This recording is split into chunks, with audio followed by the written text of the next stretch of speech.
ಬರೋರಿಗೆಲ್ಲ ಸಾಕಾಗಿದೆ. 2 ಗಂಟೆ ಆಗ್ತಾ ಇದೆ.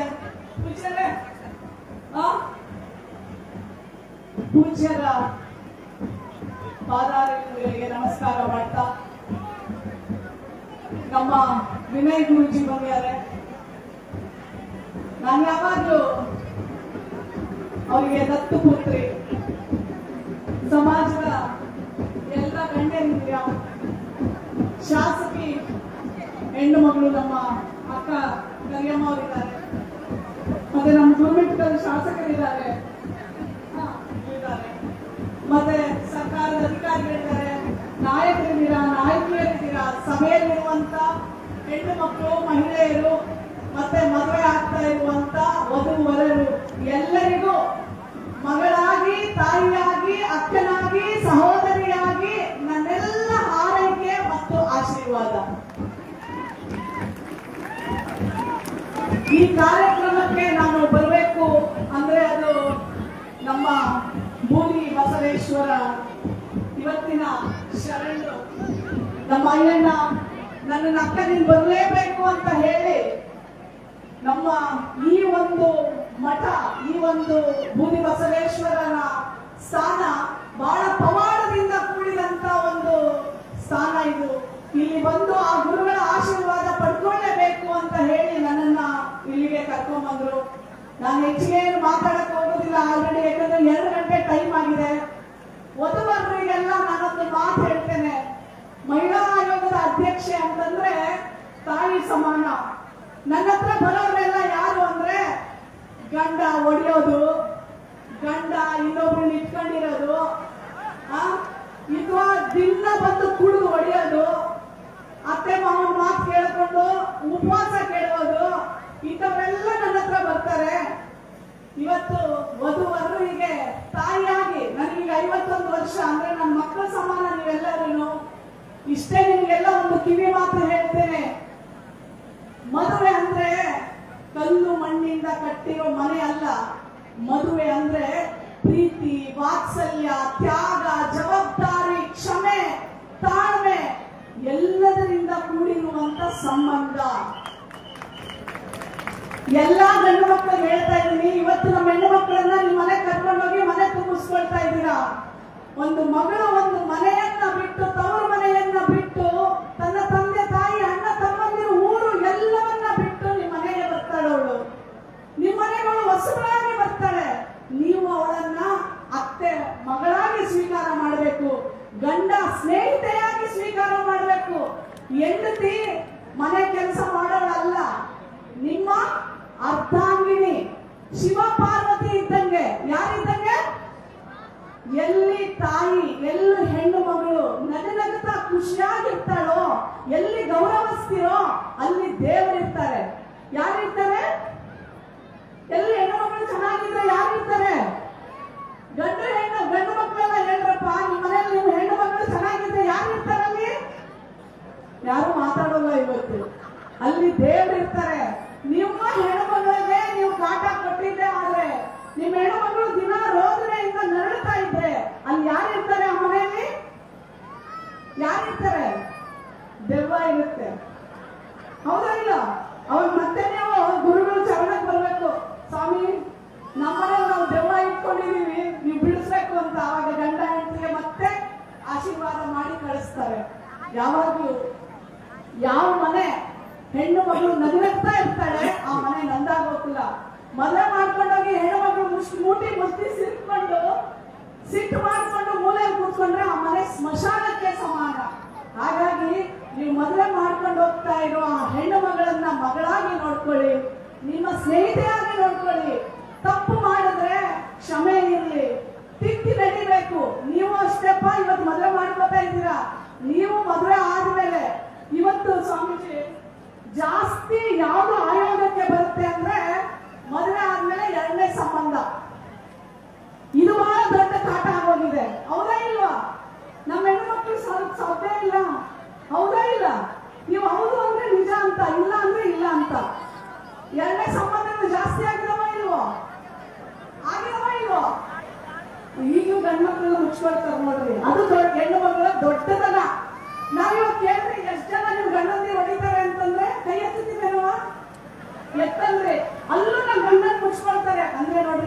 ಹೆಣ್ಣು ಮಗಳು ಎಷ್ಟು ಪಾವಿತ್ರಳು, ಎಷ್ಟೊಂದು ನಿಮ್ಮನ್ನ ಪ್ರೀತಿ ಮಾಡ್ತಾಳೆ ಅಂತ ಹೆಣ್ಣು ಮಗಳಿಗೆ ಯಾವಾಗಲೂ ಗೌರವ ಇರಲಿ. ಇನ್ನೊಂದು, ದೇವದುರ್ಗ ಹೆಣ್ಣು ಮಕ್ಕಳ ಶಿಕ್ಷಣದಲ್ಲಿ ಬಹಳ ಹಿಂದುಳಿದಿದೆ. ಸ್ಟ್ಯಾಟಿಸ್ಟಿಕ್ಸ್ ಪ್ರಕಾರ ಇಲ್ಲಿ ನಾನು DC ಅವರಿಗೆ ಕೇಳಬೇಕು ಅನ್ಕೊಂಡಿದ್ದೀನಿ, ಇಲ್ಲಿನ ಅಧಿಕಾರಿಗಳಿಗೆ ಕೇಳಬೇಕು ಅನ್ಕೊಂಡಿದ್ದೀನಿ. ಇಲ್ಲಿ ಹೆಣ್ಣು ಮಕ್ಕಳ ಶಿಕ್ಷಣ ಯಾಕೆ ಕಡಿಮೆ ಇದೆ, ಇವರೆಲ್ಲರೂ ಏನೆಲ್ಲ ಕ್ರಮಗಳನ್ನ ತಕ್ಕೊಂಡಿದ್ದಾರೆ ಇಲ್ಲಿನ ಹೆಣ್ಣು ಮಕ್ಕಳಿಗೆ ಶಿಕ್ಷಣ ಕೊಡ್ಲಿಕ್ಕೆ ಅನ್ನೋದು ನನಗೆಲ್ಲವೂ ಇಲ್ಲಿನ ಅಧಿಕಾರಿಗಳು ಯಾರ್ಯಾರಿದ್ದೀರಾ ನೀವೆಲ್ಲ ನನಗೆ ಕೊಡ್ಬೇಕಾಗತ್ತೆ. ಹೆಣ್ಣು ಮಕ್ಕಳನ್ನ ಓದಿಸ್ತೀರಾ? ಓದಿಸ್ತೀರೇನಪ್ಪ? ಓದಿಸ್ತೀರಾ ಅಂದ್ರೆ ಅನ್ನೋದಲ್ಲ, ಓದಿಸ್ತೀರಾ? ಹೆಣ್ಣು ಮಕ್ಕಳನ್ನ ನೀವು ಶಿಕ್ಷಿತರನ್ನಾಗಿ ಮಾಡಬೇಕು. ದೇವದುರ್ಗ ಇಡೀ ದೇಶದಲ್ಲಿ ಹಿಂದುಳಿದಿದೆ ಅಂತ ನೋಡ್ರಪ್ಪ. ನಾನು ಓದ್ತಾ ಇದ್ದೆ, ಯಾಕೆ ಹಿಂದುಳಿದಿದೆ ಅಂದ್ರೆ ಇಲ್ಲಿ ಶಿಕ್ಷಣ ಇಲ್ಲ. ಗಂಡು ಮಕ್ಕಳಿಗೂ ಹೆಣ್ಣು ಮಕ್ಕಳಿಗೂ ಇಬ್ಬರಿಗೂ ಶಿಕ್ಷಣ ಇಲ್ಲ. ಇದ್ರೂ ಬಹಳ ಕಡಿಮೆ, ಅನುಕೂಲಗಳಿಲ್ಲ, ಬಸ್ಗಳಿಲ್ಲ, ಶಾಲೆಗಳು ಮತ್ತೆ ಕಾಲೇಜ್ಗಳಲ್ಲಿ ಟೀಚರ್ಗಳಿಲ್ಲ, ಆಸ್ಪತ್ರೆಗಳಲ್ಲಿ ಡಾಕ್ಟರ್ಗಳಿಲ್ಲ. ಈಗ ಆಸ್ಪತ್ರೆಗೆ ಹೋಗಿ ಬಂದೆ ನಾನು, ದೇವದುರ್ಗ ಆಸ್ಪತ್ರೆಗೆ, ಅಲ್ಲಿ ಗೈನಕಾಲಜಿಸ್ಟ್ ಇಲ್ಲ. ಗರ್ಭಿಣಿಯರು ಸಾಯ್ತಾ ಇದ್ದಾರೆ. ಅವರು ಅಲ್ಲಿ ನಮ್ಮ ರಾಯಚೂರು ಜಿಲ್ಲಾ ಆಸ್ಪತ್ರೆಗೆ ಹೋಗುವಷ್ಟರಲ್ಲಿ ನಮ್ಮ ಗರ್ಭಿಣಿ ರಕ್ತಸ್ರಾವದಿಂದ ಸಾಯ್ತಿದ್ದಾಳೆ. ಹಾಗಾಗಿ ದೇವದುರ್ಗಕ್ಕೆ ಬೇಕಾದಷ್ಟು ಅನುಕೂಲಗಳನ್ನ ಕೊಡಬೇಕಾಗಿದೆ. ಇವತ್ತು ನಿಮ್ಮ ಹೆಣ್ಣುಮಕ್ಕಳನ್ನ ಯಾಕೆ ಶಿಕ್ಷಿತರನ್ನಾಗಿ ಮಾಡಬೇಕು ಅಂತ ಒಂದೇ ಒಂದು ಮಾತು ಹೇಳ್ತೀನಿ ನೋಡ್ರಿ. ನಮ್ಮೂರು ಮಾರೇನಹಳ್ಳಿ ಅಂತ, ವಿಜಯನಗರ, ಬೆಂಗಳೂರಿನಲ್ಲಿ. ನನಗೆ ಈಗ 51 ವರ್ಷ. ನಾನು ಚಿಕ್ಕವಳಾಗಿದ್ದಾಗ ನಮ್ಮನೇಲಿ ಋತುಮತಿ ಆದಮೇಲೆ 12 ವರ್ಷಕ್ಕೆ ಹೆಣ್ಣು ಮಗಳು ಋತುಮತಿ ಆಗ್ತಾಳೆ, ಮೈ ನೆರಿತಾಳೆ. ಅದ ನಂತರ 2-3 ವರ್ಷಕ್ಕೆ ಗಂಡನ್ನ ನೋಡಿ ಮದುವೆ ಮಾಡ್ತಿದ್ರು. ನಮ್ಮಪ್ಪ ನಮ್ಮಮ್ಮನಿಗೆ ಹೇಳ್ತಾರೆ, ನಮ್ಮ ತಂದೆ ಹೆಸರು ಕೃಷ್ಣಪ್ಪ, ನಮ್ಮ ತಾಯಿ ಹೆಸರು ಅಮ್ಮಯ್ಯಮ್ಮ.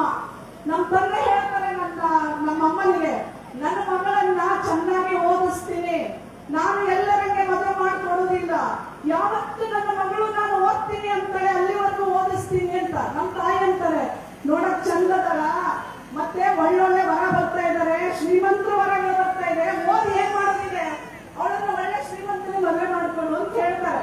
ನಮ್ಮಪ್ಪ ಹೇಳ್ತಾರೆ, ಹೌದು ನಾನು ಶ್ರೀಮಂತನಿಗೆ ಮದುವೆ ಮಾಡ್ಕೊಡ್ತೀನಿ, ಅವನ ಆಸ್ತಿ ಬರ್ಕೊಡ್ತಾನೆ ನನ್ನ ಮಗಳಿಗೆ ಅಂತ ಕೇಳ್ತಾರೆ. ಇಲ್ಲಿ ಯಾರ್ಯಾರು ಗಂಡಂದಿರ ಹೆಂಡತಿಗೆ ನಿಮ್ಗೆಲ್ಲ ಆಸ್ತಿ ಬರ್ಕೊಟ್ಟಾರೆ? ಕೈ ಹತ್ರಿ. ಇಲ್ಲ, ಏನ್ ಸ್ವಾಮಿ, ಗಂಡ ಮಕ್ಕಳು ಹೇಳಿದ್ರೆ ನೀವು ಹೆಂಡತಿಗೆ ಯಾರ್ಯಾರು ಆಸ್ತಿ ಬರ್ಕೊಟ್ಟಿದ್ರಲ್ಲ, ಕೈ ಹತ್ರ. ಇಲ್ಲ ಬೇಡ್ರಿ, ಒಬ್ರು ಇಬ್ರು 3 ಜನ. ಅದಕ್ಕೆ ಆಮೇಲೆ ಕೇಳ್ರಿ, ನಾನು ಆಮೇಲೆ ನಮ್ಮಪ್ಪ ಓದಿಸಿದ್ರು, ನಾನು ಚೆನ್ನಾಗಿ ಓದ್ದೆ. ಆ ಇಡೀ ಹಳ್ಳಿಯಿಂದ ನಾನೇ ಮೊದಲನೇ ವಿದ್ಯಾವಂತೆ ಆದೆ, ಮೊದಲನೇ ಡಾಕ್ಟರ್ ಆದೆ.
ನೀವು ಬೆಳಿಬೇಕು. ಅದನ್ನ ಮೀರಿ ನೀವು ವಿದ್ಯಾವಂತರಾಗಬೇಕು, ಅದನ್ನ ಮೀರಿ ನೀವು ಶಿಕ್ಷಿತರಾಗಬೇಕು. ಅವಾಗ ಮಾತ್ರ ಬದಲಾವಣೆ ಸಾಧ್ಯ. ಆಗ್ತೀರೇನಪ್ಪ ಗಂಡ ಮಕ್ಕಳು? ಆಗ್ತೀರೇನ್ರು? ಎಷ್ಟು ಜನ ಕುಡಿತೀರ ಕೈ ಎತ್ರಿ?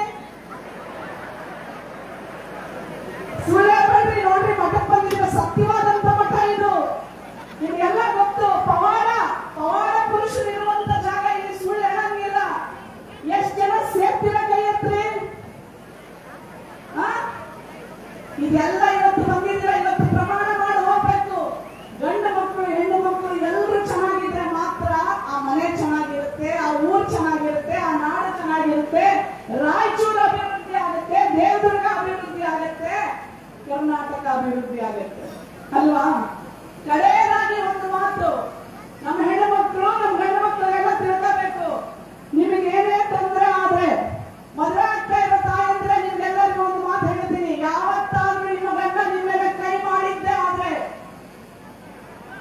ಯಾವ ನಂಬರ್ಗೆ ಫೋನ್ ಮಾಡ್ತೀರಾ? ಯಾವ ನಂಬರ್ಗೆ ಫೋನ್ ಮಾಡ್ತೀರಾ? ಒಂದು ನಮ್ಮ ಮಕ್ಕಳಿಗೆ, ನಮ್ಮ ದೇವದುರ್ಗದ ಹೆಣ್ಣು ಮಕ್ಕಳಿಗೆ ಗಂಡು ಮಕ್ಕಳಿಗೆ ನಂಬರೇ ಗೊತ್ತಿಲ್ಲಲ್ಲಪ್ಪ. ನಿಮಗ್ ಸಹಾಯಕ್ಕೆ ಬರೋರು ಪೊಲೀಸರು. 10 ನಿಮಿಷಕ್ಕೆ ಪೊಲೀಸರು ನಿಮ್ಮನೆ ಬಾಗಿಲಿಗೆ ಬರುತ್ತೆ. ಯಾವ ಗಂಡಸ ಮಗನು ಹೆಣ್ಣು ಮಗಳ ಮೇಲೆ ಕೈ ಎತ್ಕೊಂಡು ಯಾವ ನಂಬರಿಗೆ ಫೋನ್ ಮಾಡಬೇಕು? 112. ಎಲ್ಲರೂ ಒಂದ್ಸಲ ಜೋರಾಗಿ ಹೇಳಿ, 112. ಇಲ್ಲಿನ ಲೋಕಲ್ ಇನ್ಸ್ಪೆಕ್ಟರ್ ಯಾರಿದ್ದೀರಾ? Police inspector. ಆದ್ರೆ ವೇದಿಕೆ ಮೇಲೆ ಬನ್ನಿ. ಪೊಲೀಸು ನಿಮಗೆ ಯಾವಾಗಲೂ ರಕ್ಷಣೆ ಕೊಡುವಂತವ್ರು. ಯಾವತ್ತು ಪೊಲೀಸ್ ಸ್ಟೇಷನ್ ಹೋಗಕ್ಕೆ ಭಯ ಬೀಳಬಾರ್ದು. ಮದುವೆ ಆಗ್ತಿರೋ ಹೆಣ್ಣು ಮಕ್ಕಳು ಆಗಿರೋರೆಲ್ಲರಿಗೂ ಹೇಳ್ತೀನಿ, ಯಾವುದೇ ತರ ತೊಂದರೆ ಆದ್ರೆ ಮುಲಾಜಿಲ್ಲೆ ಸ್ಟೇಷನ್ ಹೋಗಿ. ಇಲ್ಲ ಅಂತಂದ್ರೆ ಇಲ್ಲಿ ಬೂದಿ ಬಸವೇಶ್ವರನೇ ಬರ್ಬೋದು. ಸ್ವಾಮೀಜಿ ಫಸ್ಟ್ ಎಲ್ಲರಿಗೂ ಸಾಂತ್ವನ ಹೇಳಿ ಆಮೇಲೆ ಅದನ್ನು ಮೀರಿದಾದ್ರೆ ನೋಡ್ರವ ನಾವೆಲ್ಲ ಹೊಡ್ಸ್ಕೊಳಕ್ ಆಗೋದಿಲ್ಲ. ನೀ ಕುಡ್ಕೊಂಡ್ ಬಂದ್ ದಿನ ದನ ತಚ್ಚಿಸ್ಕೊಳಕ್ಕಾಗತ್ತ? ನಾವು ಆಗುದಿಲ್ಲ. ಸಾಯವರೆಗೂ ಹೊಡಿತಾನೆ ಅವನು, ಅವ್ನು ಬದುಕಿರೋವರೆಗೂ ಹೊಡಿತಾನೆ. ಒಂದ್ಸಲ ಪೊಲೀಸ್ ಸ್ಟೇಷನ್ ಹೇಳಿ ಅವನಿಗೂ ಬುದ್ಧಿ ಕಲಿಸಿದ್ರೆ ಅವಾಗ ಸುಮ್ಮನೆ ಇರ್ತಾನೆ. ಏನವ? ಯಾಕೆಂದ್ರೆ ನಾನು ಬೆಂಗಳೂರಿಗೆ ಬರ್ತಾರೆ, ಮೇಡಮ್ ವರದಕ್ಷಿಣೆಗೋಸ್ಕರ ನನ್ನ ಮಗಳನ್ನ ಹುಡುಗ ಹಾಕಿದ್ದಾರೆ ಅಂತಾರೆ. ನ್ಯಾಯ ಸಿಗ್ಬೇಕು ಅಂದ್ರೆ ಫಸ್ಟ್ ಇಲ್ಲನೆ ಯಾವಾಗ ವರದಕ್ಷಿಣೆ ಕೇಳ್ತಾರೆ, ಯಾವಾಗ ಕೈ ಎತ್ತಾರೆ ಅವತ್ತೇ ಪೊಲೀಸ್ ಸ್ಟೇಷನ್ ನೀವು ಹೋಗ್ಬಿಟ್ಟು ಕಂಪ್ಲೇಂಟ್ ಕೊಟ್ಟು ಬುದ್ಧಿ ಕಲಿಸ್ಬೇಕು. ಇನ್ನೊಂದ್ಸಲ ಕೈಯೂ ಎತ್ತಲ್ಲ, ವರದಕ್ಷಿಣೆನೂ ಕೇಳಲ್ಲ. ಗೊತ್ತಾಯ್ತಾ? ಏನ್ರು ಹುಡುಗರ ಚಲೋ ನೋಡ್ಕೋತೀರಾ? ನಿಮ್ಮ ಮನೇಲಿ ತಾಯಂದಿರ ಹೆಣ್ಮಕ್ಳೆಲ್ಲ ಚಲೋ ನೋಡ್ಕೋತೀರೇನ್ರು? ಎಷ್ಟು ಜನ ಇಲ್ಲಿ ತಾಯಂದಿರಿಗೆ ಒಂದು ಮಾತು ಬೈದಿಲ್ಲ? ಕೈ ಎತ್ತಿ. ನಿಮ್ ತಾಯಂದಿರಿಗೆ ಎತ್ತಲ ಸ್ವಾಮೀಜಿ. ಯಾಕೆಂದ್ರೆ ಇಲ್ಲಿ ಸತ್ಯ ಇದೆ, ಅವ್ರಿಗೆ ಗೊತ್ತದ. ಏನಾದ್ರು ಸುಳ್ಳು ಹೇಳಿದ್ರೆ ಸ್ವಾಮೀಜಿ ಇಲ್ಲಿ ಪವಾಡ ಪುರುಷ ಭಗವಂತ ಮೆಚ್ಕೊಳ್ಳಲ್ಲ ಅಂತ. ನಿಮ್ ತಾಯಿ ದೇವರು, ತಾಯಿಗಿಂತ ಮಿಗಿಲಾದ ದೇವರಿಲ್ಲ. ನೀವು ಎಷ್ಟೇ ಕಷ್ಟ ಆದ್ರೂ, ನೀವು ಎಂತದೇ ನೀವು ಬೈದ್ರು, ತಾಯಿಗೆ ಎಷ್ಟೋ ಜನರು ಇವತ್ತು ಆಸ್ತಿ ಬರ್ಸ್ಕೊಂಡು ಮನೆ ಬರ್ಸ್ಕೊಂಡು ಅಮ್ಮ ಹೊರಗೆ ಹಾಕ್ಬಿಡ್ತಾರೆ. ಕೇಳ್ತಾ ಇದೀನಿ ಕೇಳ್ರು, ಸತ್ಯವಾದಂತ ಮಾತು ಒಂದಿದ್ರೆ ಎಲ್ಲ ಕಸ್ಕೊಂಡು ತಾಯಿಗೆ ಚಾಕು ಚುಚ್ಬಿಡ್ತಾನಂತೆ ಮಗ. ಕೆಳಗೆ ಬಿದ್ದು ಕೆರಳು ಆಚೆ ಬಂದಿರುತ್ತಂತೆ. ನಡ್ಕೊಂಡು ಓಡಬೇಕಾದ್ರೆ ಕಾಲಿಗೆ ಕೆರಳು ತಗಿರುತ್ತಂತೆ. ಅವಾಗೂ ತಾಯಿ ಜೀವ ಹೋಗ್ಬೇಕಾದ್ರೂ ಹೇಳ್ತಾಳಂತೆ, ಮಗ ಬಿದ್ದೀಯೋ ನೀನು, ಏನು ಬೇಡ, ಅದು ತಾಯಿ. ದೇವದುರ್ಗದಲ್ಲಿ ಪ್ರತಿಯೊಂದು ಹೆಣ್ಣು ಮಗಳು, ಪ್ರತಿಯೊಂದು ತಾಯಿ, ಪ್ರತಿಯೊಂದು ಮಗಳು ಸುರಕ್ಷಿತವಾಗಿರ್ಬೇಕು, ಸಮೃದ್ಧಿಯಾಗಬೇಕು, ಶಿಕ್ಷಿತರಾಗಬೇಕು, ಅವಳ ಪರ್ಸಲ್ಲಿ ದುಡ್ಡು ಇರಬೇಕು. ಆಯ್ತೇನ್ರವ? ಸರ್ಕಾರದ ಯೋಜನೆಗಳನ್ನ ಪಡ್ಕೋಬೇಕು, ತಿಳ್ಕೋಬೇಕು. ಮೊಬೈಲ್ ಎಷ್ಟು ಜನದ ಹತ್ರ ಇದೆ? ಕೈ ಎತ್ತಿ. ಮೊಬೈಲ್ ಯಾರ ಹತ್ರ ಇದೆ? ಕೈ ಎತ್ತರು. ಹುಡುಗರು ಅಷ್ಟೇ, ಎಲ್ಲರ ಹತ್ರ ಇದೆ. ಸರ್ಕಾರದ ಯೋಜನೆಗಳು ಯಾವ್ಯಾವ್ದಿದೆ ಅಂತ ಎಷ್ಟು ಜನ ನೋಡಿದ್ದೀರಾ? ಕೈ ಎತ್ತಿ. ಇಲ್ಲ, ಬರೀ ರೀಲ್ಸ್ ನೋಡೋದು, ವಿಡಿಯೋಗಳು ನೋಡೋದು. ನೆನಪಿಟ್ಕೊಳ್ಳಿ, ಸರ್ಕಾರದ ತುಂಬಾ ಯೋಜನೆಗಳಿದೆ, ಅದು ನಿಮಗೋಸ್ಕರ.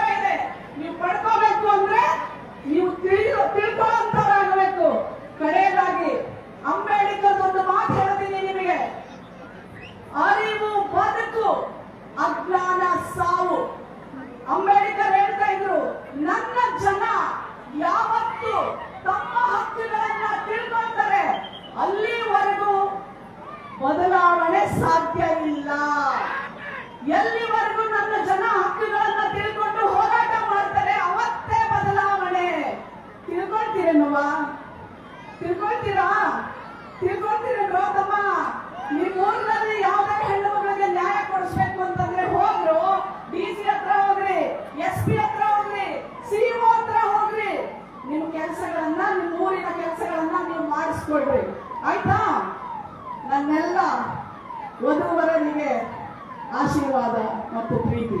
ನನ್ನ ಕರೆದಂತ ಸ್ವಾಮೀಜಿಯವರಿಗೆ ಪಾದಗಳಿಗೆ ನಮಸ್ಕಾರ ಮಾಡ್ತಾ, ವಿನಯ್ ಗುರುಜಿಯವರ ಮಗಳಾಗಿ ಬಹಳ ಖುಷಿ ಆಯ್ತು ನನಗೆ ಬಂದಿದ್ದಕ್ಕೆ. ಧನ್ಯವಾದಗಳು. ಒಂದ್ಸಲ ನನ್ನ ಜೊತೆ ಭಾರತ್ ಮಾತಾ ಕಿ, ಭಾರತ್ ಮಾತಾ ಕಿ, ಜೈ ಹಿಂದ್, ಜೈ ಕರ್ನಾಟಕ.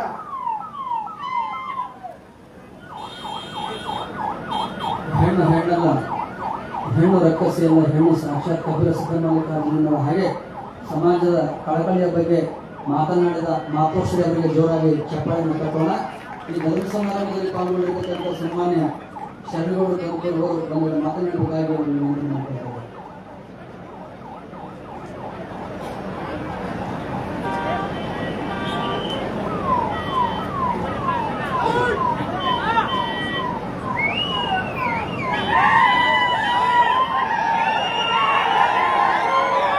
ಭೂಮಿಬಸವೇಶ್ವರ